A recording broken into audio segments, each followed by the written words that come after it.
and welcome back.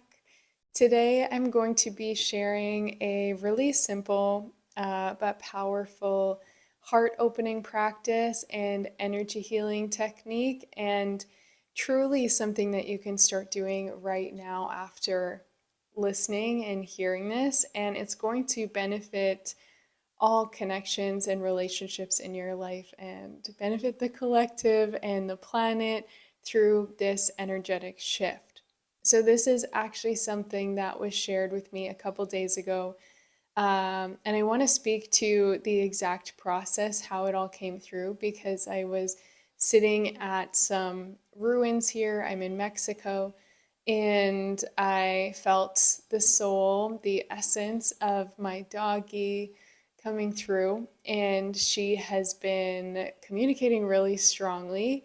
Leading up to her passing, the telepathic connection was getting really powerful, and I was getting really strong visions and just this connection to her soul and to these different multidimensional beings that were there waiting to steward her transition to the spirit realm and guidance around health issues and timing and all these things. And the night that she passed, um, I was meditating and praying and about to go to sleep, and just had the most strong, overwhelming feeling of her coming through.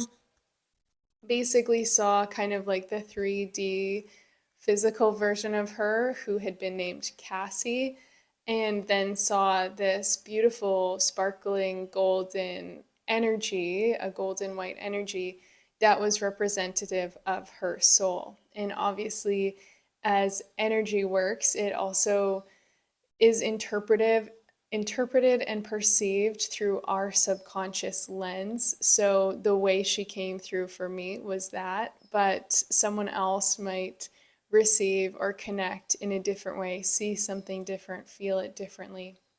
That's for another topic, another day, another time.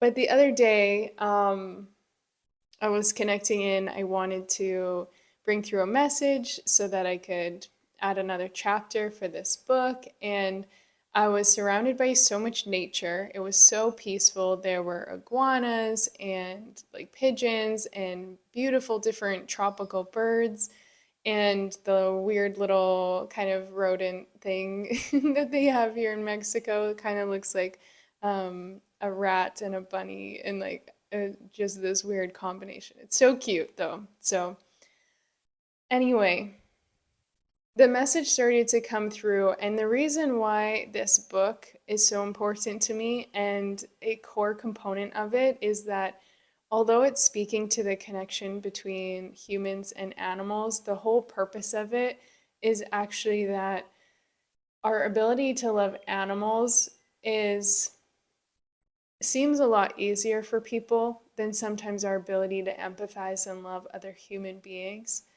And a huge, huge purpose of this book and these messages are to help humanity shift that and begin showing, obviously, continued compassion towards animals and their pets, and that ability to unconditionally love your dog or your cat or whatever pet you have at home, but to translate that to one another, to human beings, to humanity, to start treating each other with that same level of unconditional love, because everything in the world would be solved if we were no longer operating from a place of separation and division and misunderstanding that leads to hate and trauma and pain.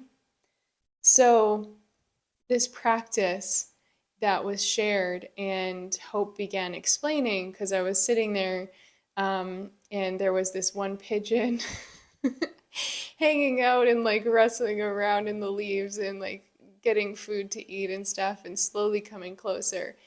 And this isn't necessarily earth shattering, but hopefully a beautiful reminder. And if you're new to energy work, then maybe it is earth shattering, and I invite you to try it out. But it was about the energetic connection that our hearts have to one another and how we can Um, you could visualize it as just this like emanating field because your heart is a toroidal field of energy that's constantly circulating and flowing. But you could also see it as like a physical cord of energy, like a little light beam blasting out from your heart space, connecting to the heart space of the animal or the human being, and seeing and getting the sense of this connection that we all have with one another. And if you've done any kind of work in this space before, you may have heard of like energetic cords and these cords that attach us. So when we have any kind of experience with one another, there is like this energetic cord that is created, and that cord can get like bigger and stronger or smaller and weaker. This is also why we often hear people talking about like cutting the cords when you end a relationship so that you no longer feel this kind of connection or energetic attachment. Obviously, this goes into many different layers and what's the word? Hypotheses, perspectives, opinions, because of quantum theory and just the particle theory, and how, even that we are all connected. We are all one with Source. We are part of Source. We're all one with each other, with all creation. So there is, in a sense, you could say, like an energetic cord between us and everything we come in contact with. And I'm a firm believer that, like, yes, at times energetic cord cutting is very necessary, but also it's possible to create sovereignty in your energetic field and have energetic boundaries, so that you just don't feel like you're being depleted or taken from energetically. But anyway, the practice was visualizing that heart to heart connection and taking a few deep breaths, allowing yourself to actually notice what you feel when you do that. And obviously, with other human beings, it's something that can be immediately discussed or shared or even felt when you are just in the room with someone and you feel this like heart opening expansion and just maybe a higher level of love or joy or peace or whatever that is because of the frequency they're emanating at. And it's like this softening for you, and you're able to tune in and connect in that way. With animals, we obviously can't communicate verbally. We can communicate energetically and telepathically and on a soul level, but they can't verbally say, like, oh, yo, thanks, I feel that. They can't maybe verbally acknowledge that they felt that connection and that flow of energy between you both, right? But it's something you can continue tuning into and practicing and actually building not only self-awareness for your own practices, but also just like a higher level of understanding and confidence regarding the spiritual gifts that you have and the energetic connection you have. And it's almost like the visual I was getting as I was channeling the message was, as I said, like seeing kind of this beautiful orb of energy sending out to the beings or the animals, the people, the environment itself, and kind of feeling that surround the space and truly raising the vibration, connecting all of it with this energy of unconditional love. But also the visual of, yeah, this kind of like laser focused light beam from one heart to another. And almost like in the Care Bears, when they would stand there and like send out that frequency from their heart space, realizing that you have the ability to channel. I mean, we're always being a channel, but channeling and flowing that energy through you. And this is how healing takes place. This is how any anyone who has done energy healing, whether in person or remote, even when you look at sacred religious texts or the ability to miraculously heal things, it's from a frequency level. It's about the vibration that's being emanated. And as long as the so-called receiver, in this case, maybe the pigeon, in other cases, it could be a human being or another animal, if they are open and willing to receive, then on a soul level, they are going to receive that frequency. If they don't give consent and if they don't they don't give free will, if they are closed off, if they don't believe in it, then obviously it doesn't work the same way, which is why, you know, healers typically only work with people who are like interested and open to healing, because it's not going to work if they're not. There has to be this willingness, this openness to receive that frequency and allow that to come in and shift and heal or do whatever is needed.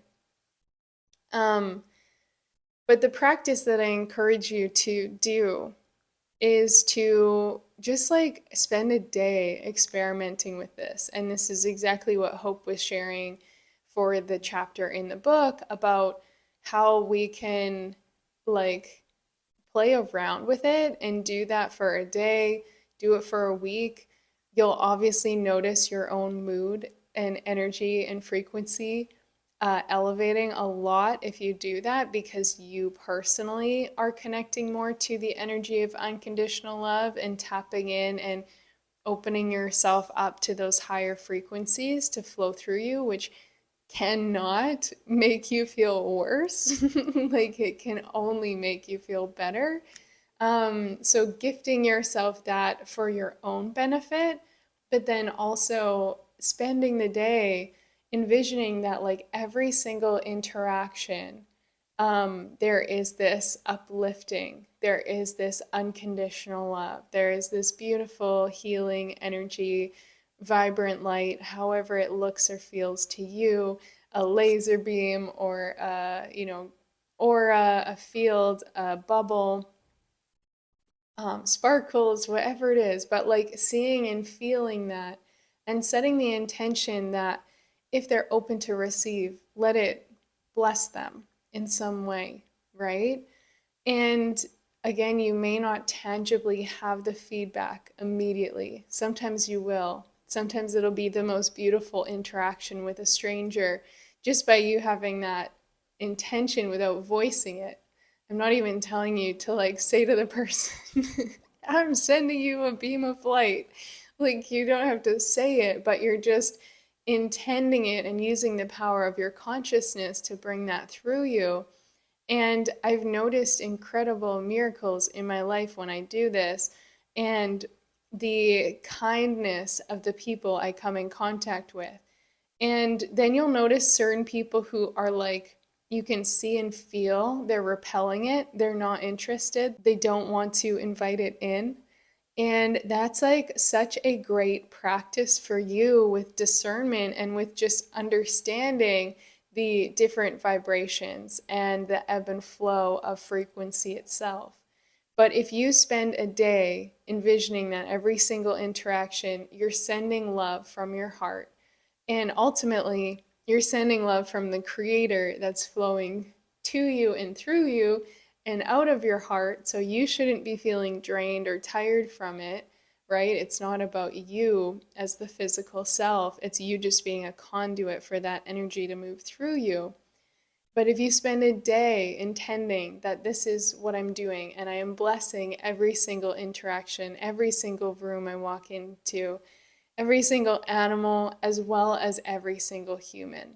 And instead of being in a place of judgment or maybe negativity or anger or frustration, or in a place of disconnect from someone else and focusing on the differences, if instead for today I focus on bringing this love through, you will notice really, really magical shifts in the way that they operate, in the way that they show up, and most likely, typically, meet you there. And then it becomes this beautiful interaction back and forth from a higher level place. So that is what I wanted to share regarding that. Really just giving yourself the opportunity to, as I said, play around with it and see and notice and journal or reflect on it at the end of the day of like, how did things feel today? How did they go? What did I notice about me being in this state of being, and how did it impact the way that things, played out? And inevitably, you're going to have a day, even if you aim to do this again tomorrow and for the whole week, inevitably, there are going to be days or moments where you forget about that and you get pulled into your mind or the stress of life or the things going on, and you get disconnected from that frequency of unconditional love. And that's fine, that's normal. And you will likely notice if you reflect at the end of the day again that like things just didn't feel as good.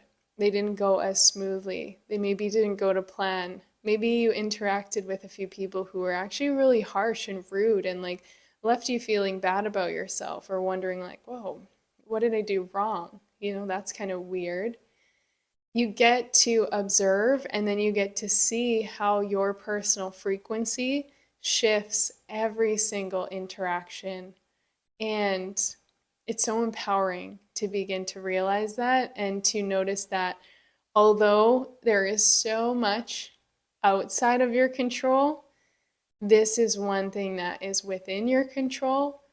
And you can shift a lot of your day and a lot of your human experience by focusing on this for yourself. So that is my invitation for you. I hope this was helpful. I am really excited to continue bringing these messages and, as I said, like compiling this into a book because, yeah, it's like as an animal lover and someone who, because of my own trauma and pain and a lot of like hardening towards the world and a lot of heart closure, like shutting myself off for many years, I know that like animals were the one thing I did love and always felt connected to because they didn't cause the same kind of pain that human beings did. And it was a lot easier for me to connect and to share and receive and have that unconditional love with animals. But truly, they are here as a physical embodiment and a presence to help bridge the gap so that we can begin to share that with other human beings and truly bring that to one another, because that is the only way that we can really shift things on the earth. And it's happening. It might not be happening as fast as we'd like it to, but practices like this and realizing that if I can unconditionally love this animal or whatever in like its quirks and its strangeness and the misunderstandings, the inability to communicate the same language, if I can feel this depth of connection or appreciation for it, why can't I do that for another person? Or what needs to change within me to allow myself to start opening up and bringing that to my fellow humans, right?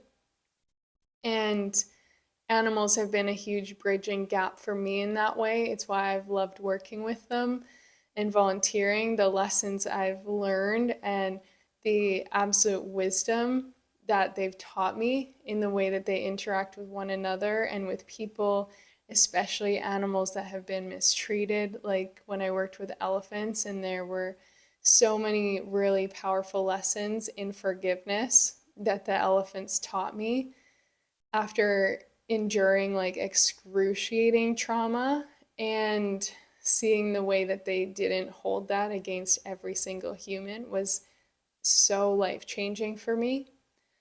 So I'm just very excited to be receiving these messages and bringing them forward here to share with you. And as I said, eventually in this book, to really help create more unconditional love, really keep those hearts opening more and more, and allowing us to emanate that and share that and uplift together. So please give this practice a try. And I would love if you came back and shared with me what you noticed, what you felt for yourself, what you experienced with your connections throughout that day. And I will see you again soon. If you enjoyed this, please thumbs up, subscribe. It helps me, it helps the channel, and helps me reach more people with this message. I'm sending you so much love. I will see you again very soon.